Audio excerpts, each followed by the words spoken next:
الله أكبر الله الله الله أكبر لا إله إلا الله. السلام علیکم ورحمۃ اللہ وبرکاتہ. نحمده ونصلي على رسوله الكريم. اما بعد. آج کا سبق سن لیجئے. سبق نمبر 721. آج کا سبق خوابوں کے سلسلے میں مزید سن لیجئے.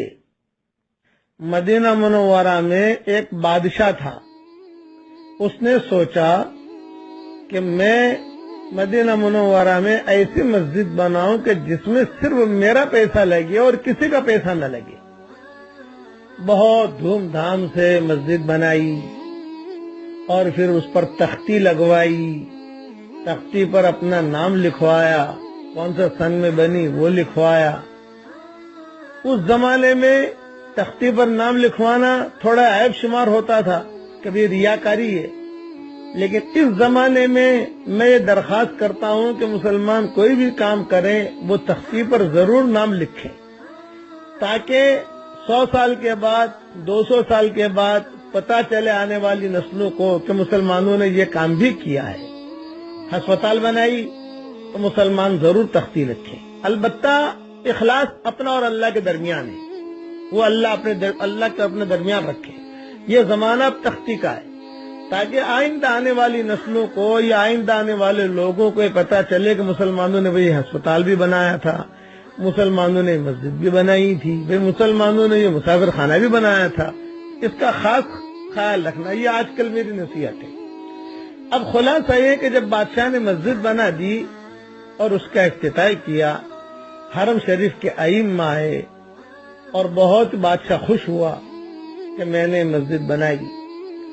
رات کو بادشاہ سویا، خواب میں دیکھا کہ فرشتے آئے اور تختی کے اوپر جب بادشاہ کا نام لکھا ہوا تھا وہ بادشاہ کا نام مٹا دیا اور ایک عورت کا نام لکھ لیا.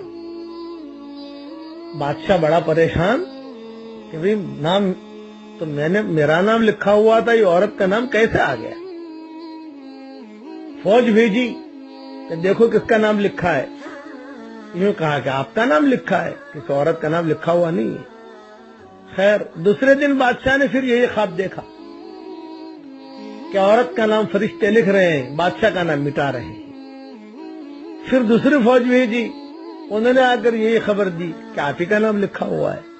تیسرے دن یہی خواب دیکھا کہ فرشتہ عورت کا نام لکھ رہا ہے، بادشاہ کا نام مٹا رہا ہے.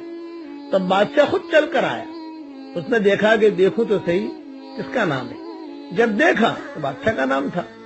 چوتھے دن پھر یہی خواب دیکھا. اس لیے میں کہتا ہوں کہ مسلسل اگر کوئی خواب دیکھو تو ضرور کسی سے پوچھ لو. چوتھے دن پھر یہی خواب دیکھا تو بادشاہ نے وہ عورت کا نام یاد کر لیا. دوسرے دن عورت ڈھونڈوائی، کون ہے یہ عورت؟ ایک بہت بڑی عورت تھی، جہاں آج کل باب البقی ہے وہی اس کا جھونپڑا رہتا تھا، اور وہی جو اپنے جھونپڑے میں رہتی تھی پولیس والے اسے اٹھا کر لائے بادشاہ کے پاس. بادشاہ نے پوچھا کہ یہ مسجد بنی ہے تمہیں پتا ہے؟ یہ کہا ہاں آپ نے بنائی ہے. یہ کہا تم نے اس میں کوئی حصہ لیا ہے؟ اس عورت نے کہا کہ میں فقیر عورت، میں کہاں حصہ لوں اس میں، آپ تو بادشاہ ہیں اور میں کہاں حصہ لے سکتی ہوں. لیکن کسی اعتبار سے حصہ لیا ہو. تو اس عورت نے کہا کہ ہاں بس اتنا ہے کہ روزانہ گدھے جو ہیں وہ میرے گھر کے قریب سے گزرتے تھے اینٹیں لے کر، اور وہاں مسجد میں اینٹیں چھوڑ کر پھر واپس آتے تھے. تو میں یہ سوچتی تھی کہ بیچارے گدھے ہیں، مسجد کے لیے اینٹیں لے کے جا رہے ہیں، اب میں کیا ان کی خدمت کروں. تو میں نے ان کے لیے پانی پینے کا انتظام کیا کہ ان کو میں پانی کا انتظام کروں. تو میں کنویں پر جا کر پانی اٹھا کے لاتی تھی اور یہاں میں رستے میں رکھ دیتی تھی، اور میں اللہ سے کہتی تھی کہ اللہ بادشاہ تو مسجد بنا رہا ہے، میں اس درجے تک تو پہنچ نہیں سکتی، بس میں گدھوں کے لیے پانی کا انتظام کرتی ہوں. تو روزانہ گدھے آتے جاتے میرے جھونپڑے کے پاس کھڑے رہتے اور پانی پی کر آگے بڑھتے، پانی پی کر واپس آتے. یہ منظر میں دیکھتی، دو منظر دیکھتی کہ یہ گدھے جب روزہ اقدس کے قریب سے گزرتے تو سر نیچے کیے ہوئے ادب کے ساتھ گزرتے. یہ روزانہ میں دیکھتی تھی کہ سر نیچے کیے ہوئے ادب کے ساتھ گزرتے اور روزانہ میرے یہاں سے پانی پیتے. بس یہ کہہ کر بڑھیا رونے لگی کہ اس کے علاوہ میں نے کوئی کام نہیں کیا.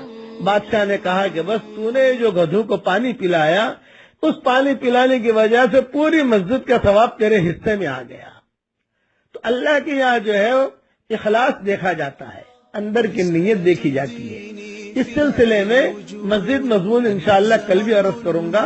اس وقت سخت بخار میں ہوں، زیادہ مضمون عرض نہیں کر سکتا، سخت بخار میں ہوں. اللہ تعالیٰ مجھے بھی شفا دے اور جو میرے لیے دعا کرے اللہ اس کے سارے جائز مرادوں کو پوری کرے. والسلام علیکم ورحمۃ اللہ وبرکاتہ وآخر دعوانا ان الحمد للہ رب العالمین. والحق يسوع الله أكبر الله أكبر لا